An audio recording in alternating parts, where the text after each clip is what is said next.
Bonjour, tu es une femme? Eh bien, sache que tu es très aimée de Dieu. Tu as de la valeur et de l'importance pour lui.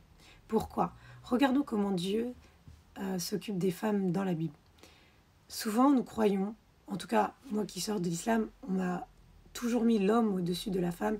Et lorsqu'on regarde les religions de manière générale, l'homme est valorisé par rapport à la femme. Mais Dieu a montré à plusieurs reprises que la femme avait de la valeur. Voyons un peu comment se passe la création du monde. Dieu créa le monde en 6 jours. Il créa l'homme en dernier, une fois que tout a été installé pour le recevoir.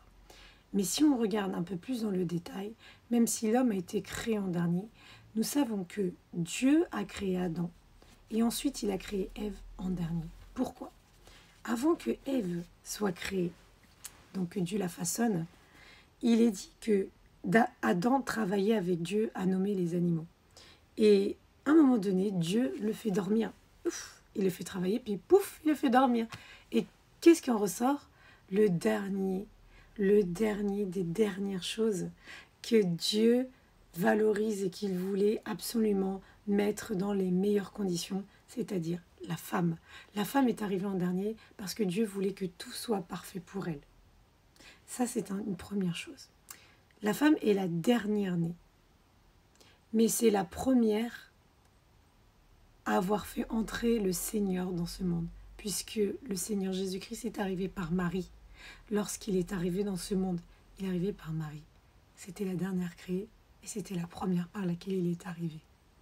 Ensuite, si nous regardons les différentes révélations, différents passages de la Bible et les histoires que Dieu nous raconte, rappelons-nous que lorsque Jésus-Christ était Messie, c'était quelque chose qu'il voulait garder secret, que seuls ses disciples, donc les apôtres, futurs apôtres, savaient et avaient donc cette révélation.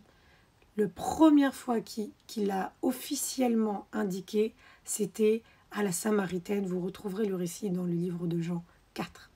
Ensuite, si nous regardons aussi à quand Jésus est ressuscité, dans le livre de Matthieu au chapitre 28, vous verrez qu'il s'est révélé à qui? Les femmes. Et entre autres à Marie de Magdalène et l'autre Marie. Encore des femmes. Donc, sache que Dieu t'aime, tu as de la valeur, tu comptes pour lui. Alors que les hommes, parfois, dans le monde, où les cultures, où les traditions peuvent mettre la femme en dernier, sache que Dieu met la femme en premier.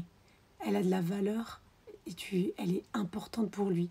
Donc tu es importante, tu es aimée, tu es chérie et Dieu veut le meilleur pour toi, crois-le.